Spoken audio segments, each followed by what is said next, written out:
한용운 스님께서 그 독립운동을 하신 분인데요. 33인 중에 한 분이시고요. 그 평생 독립운동 광복되기 직전에 돌아가셨지만 44년에 돌아가셨지만 처음부터 끝까지 지조를 지킨 사람은 33인 중에 유일한 거로 지금 나오고 있습니다. 근대 3절하면 단재 신채호 선생님과 심산 김창숙 성균관대학교를 세운 그런 분을 이렇게 3대 지조라고 그렇게 얘기하는데요.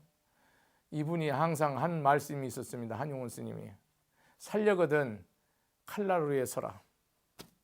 항상 내 쓴 것이 내가 칼 위에 섰다고 생각하는, 내가 살고 싶으면 이만큼 어떤 고통도 공개적으로 독립운동을 했지 않습니까? 총독부에 누가 와도, 총독이 와도 그대로 얘기하지 않습니까? 죽음을 초월해서 항상 자기가 쓴 것은 칼날 위에 섰다고 생각하고 일생을 그렇게 사셨습니다. 이순신 장군이 백의종군을 하고 그런 원균 같은 끊없이 그 많은 그런 대신들로부터 모함과 비난과 비방을 받으면서도 끝까지 참을 수 있었던 것은 오로지 그분은 이 국가와 민족을 위한 그 한 생각 외에는 아무 생각이 없었기 때문에 모든 것을 참을 수 있었습니다. 자기 어머니 돌아가신 것도 못 보고 자기 아들이 전장에서 죽는 것도 자기 애가 창자가 끊어지는 그런 고통을 받고 그래도 그 모든 고통을 다 받아들입니다. 어떤 경우도 거기에 내가 마음을 두지 않습니다. 거기에 마음을 두면 여러분 거기에 끝입니다. 나에게 누가 고통을 주는 일이나 사람이 왔을 때 그것이 내가 거기에 마음이 머물러 버리면 여러분은 절대로 앞으로 나가지 못합니다. 미운 사람 끝까지 복수할 때까지 나가지 못하고요. 내가 원망되는 일 때문에 여러분 절대로 나가지 못합니다. 그것을 통과해야 됩니다. 마음이 거기에 머무르면 안 됩니다. 내 목표로 나가야 됩니다. 내 비전으로 나가야 돼. 내 꿈으로 나가야 돼. 다시 연결돼야 돼. 그래야 그 사람이 그런 일이 나를 돕게 됩니다. 여러분은 이제까지 수많은 도움자가 있었지만 그 진짜 도움을 받지 못한 이유가 뭐냐면 거기에서 마음을 넘어가지 못한 겁니다. 세상은 다 일체 유심주기 때문에 내 마음을 어떻게 움직여 나가에 따라서 좋은 사람도 만나고 나쁜 사람도 만나고 풀릴 일도 안 풀리고 안 풀릴 일도 풀리고 그런 것이 끊임없이 반복되게 됩니다.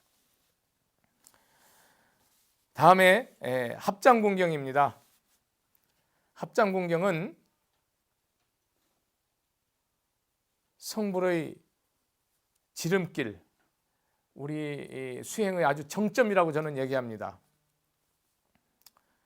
이 우설착지가 고통은 인생의 오아시스라고 이렇게 저는 항상 이름 붙이거든요. 고통은 인생의 오아시스다. 절망은 인생의 오아시스다. 좌절은 인생의 오아시스다. 누가 내 뒤에서 비난과 핍박과 그런 온갖 장애 태클을 걸 때 그것이 나는 그 자리가 내 인생의 가장 축복된 자리라는 것을 항상 자각하고 일깨워 나갈 때 여러분의 삶은 성불의 삶과 해탈의 삶과 세상적인 사람은 성공의 삶으로 가고 있는 겁니다. 합장공경은요, 성공의 지름길이요 해탈의 지름길인데 내가 부처님한테 합장한다는 것은 부처님, 제가 부처님입니다. 내가 타인에게 합장을 할 때는 당신이 부처님입니다라는 최고의 공경의 인사입니다. 부인끼리도 부모 자식 간에도 형제끼리도 이웃끼리도 모든 사람이 합장하면서 당신은 부처라고 말할 수 있어야 됩니다. 이런 해탈과 성공은 반드시 뭐를 끌고 옵니까? 고통이라는 고난이라는 사절단을 끌고 옵니다. 반드시 성공을 이루기 전에, 내가 해탈을 하기 전에, 스님이 포교의 꿈을 이루기 전에 고난과 고통의 비난의 전차군단이 내 앞에 반드시 오게 되어 있습니다. 이거는 필수 과목이기 때문에 피할 수 없습니다. 여러분 성불하고 싶고 성공하고 싶으면 고통의 자리에서 쓰세요. 보기 싫은 사람을 보세요. 가기 싫은 곳을 가세요. 하기 싫은 일을 하세요. 이 세상에 실직은 없습니다. 내가 원하는 일을 하려면 여러분 망합니다. 내가 가장 하기 싫은 일을 하세요. 그러면 내가 원하는 일을 100배, 1000배 능력 있게 할 수 있습니다. 오늘 젊은이들이 나는 꿈을 갖기를 원합니다. 내가 원치 않는 일을 기꺼이 기쁜 마음으로 할 수 있다면 그 사람은 천하를 움직일 수 있습니다. 고통은 지혜를 낳고 지혜는 반드시 세상을 움직일 수 있고 내가 원하는 곳에 반드시 이르게 합니다. 우리는 이 세상 살면서 많은 사람들이 고통을 싫어해요. 누구나 싫어합니다. 싫어하는 사람은 자기 길을 가는 사람이 아닙니다. 싫어하는 사람은 자기의 업을 거부하는 사람이에요. 인과를 거부하는 사람입니다. 우리는 세상에 어떤 것도 거부하지 않아야 됩니다. 다 받아들여야 됩니다. 2007년에 영국의 전국 노래자랑이라고 하는 브리티시 갓 탤런트라고 하는 그런 게서 여러분들이 폴 포츠라는 유명한 성악가 다 알고 있습니다. 청소년부터 노인까지. 이 친구는 어려서부터 너무 이렇게 미모가 못 나갔고 자기는 노래가 꿈인데도 아무도 알아주지 않습니다. 아무도 봐주지도 않고요. 그런데 이 사람의 꿈은 오로지 자기가 유명한 그런 가수가 되는 게 꿈입니다. 그런데도 인정받지 못하고 계속 고통받다가 그날도 다 비웃었습니다. 모든 심사원도 비웃고 방청석도 비웃었습니다. 그 장면 자주 나옵니다. 다 비웃었지만 그 사람이 끝났을 때는 기립박수하고 그 사람부터 인생이 완전히 바뀌어 나갑니다. 이 사람은 28살 때 암 종양으로 암 제거 수술을 하고 교통사고 나서 쇄골이 부러져 갖고 노래를 할 수 없다라고 판정을 받습니다. 그렇지만은 자기에게 꿈은 자기가 희망을 버리면 살 수도 없고 살 일이 없기 때문에 자기는 오로지 꿈만인 자기를 살렸다고 말합니다. 버릴 수가 없었답니다. 자기는 앞을 봐도 뒤를 봐도 위를 봐도 옆을 봐도 오로지 내가 가수가 돼야 되는데 그 생각에는 아무 생각이 없었답니다. 그러면서 제약으로 카드빚도 잔뜩 지게 되고 신용도 다 떨어지게 되는 그런 일도 못하게 돼서 그런 경향이 왔지만 끝까지 휴대폰 장사하면서 돈 모아갖고 출연해갖고 전 세계 17개국에 수백만 장의 음반을 파는, 그래서 성공하는, 그렇지만 자기는 이것은 잠시 내가 하는 것이지 난 항상 외판한 자리를 떠난 것이 아닙니다라고 그렇게 겸손한 말을 합니다. 여러분, 내가 꿈을 이루기 전에는 폴 포처처럼 반드시 앞에 암이라든지 교통사고라든지 할 수 없다라는 선고가 여러분 여러 차례 온다는 겁니다. 그것을 여러분들이 생각을 하셔야 됩니다.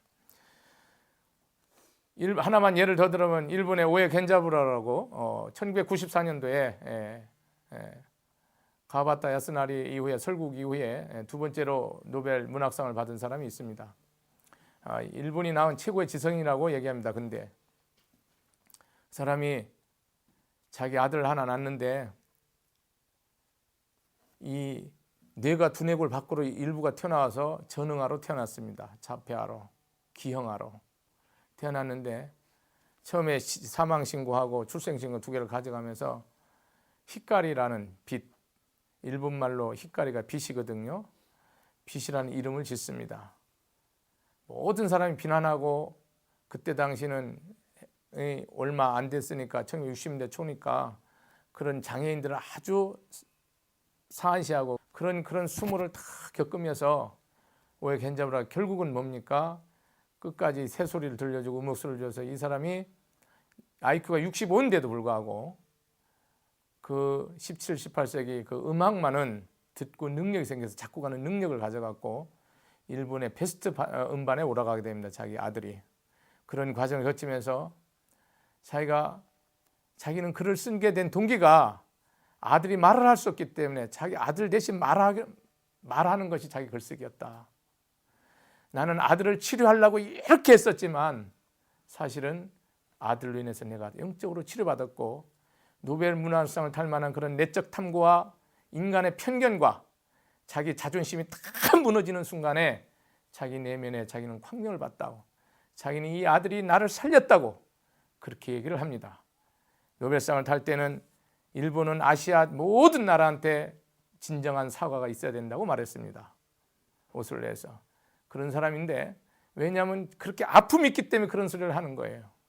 여러분, 이 사람은 승승장구하는 사람이었는데 만약에 이런 전능아의 아들이 없었다면 노벨상은 이 사람은 없었다고 탄원합니다. 여러분이 이 세상에 여러분은 노벨상이 아니라 여러분의 부처님으로부터 최고의 영광된 상을 받기 위해서 여러분은 무슨 고통을 지금 안고 즐거워하고 있습니까? 그 고통을 풀기 위해서 여러분들은 어떻게 모든 일에 나에게 재난과 재앙과 고통에 합장하고 있습니까? 여러분의 삶에서 무엇을 위해서 합장하고 있는지 잘 보십시오. 우리는 세상을 어렵다고 하면 안 됩니다. 다 세상이 어렵다고 합니다. 청년들이 일자리가 없어서 너무 고통스러워합니다. 우리는 그런 사람들에게 이 앞선 세대들이 다 길을 열어줘야 됩니다. 그렇지 않으면 같이 공멸합니다. 미국도 그렇고 유럽도 그렇고 전 세계가 사실 폭발 직전 풍전등화처럼 그런 상황입니다. 이런 상황에서 정치 경제는 어떤 역할도 제대로 할 수 없습니다. 이 시대에 진정으로 부처님 가르침이 등불이 될 수 있도록 여러분 스스로가 깊이 정말 나를 믿고 진리를 믿고 부처님을 믿고 끝까지 역사를 새롭게 만들어간다는 그런 깊은 사명감과 높은 비전과 꿈을 갖고 나가야 됩니다. 꿈이 높지 않은 사람은 결코 이 세상을 이길 수 없습니다. 세상에 아무리 큰 돌이고 철이고 바위덩이라도 큰 그거보다 돌보다 10배 100배 큰 배에 실으면 가라앉지 않습니다. 여러분 세상에 어떤 인생이 내 인생의 무게를 누르더라도 내가 꿈이 크다면 그 배에 실려서 티끌처럼 여러분들이 삶에서 흔적도 없을 수 있습니다. 현재 세상에 누구나 고통이 있습니다. 부부간의 고통도 있을 수 있고 또 큰 재물을 잃어서 고통이 될 수도 있고요. 또 사업에 실패해서 큰 고통이 있을 수도 있고 자식의 문제로 크게 좌절하는 사람도 있을 수 있습니다. 병고로 크게 고통스러워하는 사람도 있고요. 빈곤과 가난으로 또 타인의 멸시와 조롱으로 인해서 크게 고통받을 수 있습니다. 그런 고통은 여러분의 위대한 스승이요 부처님 앞에 엎드려서 내가 부처님 이것을 이길 수 있는 믿음을 주시고 또 이걸 통해서 내가 완전히 제대로 참여가 되고 제대로 삶을 깨달은 진정한 행복의 삶으로 나갈 수 있는 디딤돌이 되도록 나를 이끌어 달라고 여러분들이 정말 기도한다면 부처님은 내 오른손 왼손 내 몸통을 잡고 이끌어서 여러분이 원하는 그곳에 반드시 가게 합니다. 오늘 마지막으로 200불원인데요. 내가 질문한다라는 것은 질문이 그대로 답이라는 겁니다. 여러분 세상에 질문할 수 있는 사람은 살아있는 사람입니다. 세상에 질문할 수 있는 사람은 꿈꾸는 사람이요. 세상에 질문할 수 있는 사람은 세상에 여러분 이끌어가는 사람입니다. 요즘 세상에는 질문하지 않습니다. 속으로 웅웅거리고 삽니다. 부처님 제자는 끝까지 물어야 됩니다. 어떻게 가야 되냐고, 어떻게 살아야 되냐고, 어떻게 마음 써야 되냐고, 어떻게 이웃을 향해서 내 이 삶을 바쳐야 되냐고, 어떻게 이 내 공부를, 실력을, 기술을, 건강을, 능력을 어떻게 바쳐야 되냐고 여러분 부처님한테 끊임없이 물으십시오. 그러면 여러분에게 크고 기쁘고 행복한 삶으로 부처님이 10배, 100배, 100천만 배 좋은 선물과 답을 주십니다. 오늘 여기까지 하겠습니다. 감사합니다. 마치겠습니다.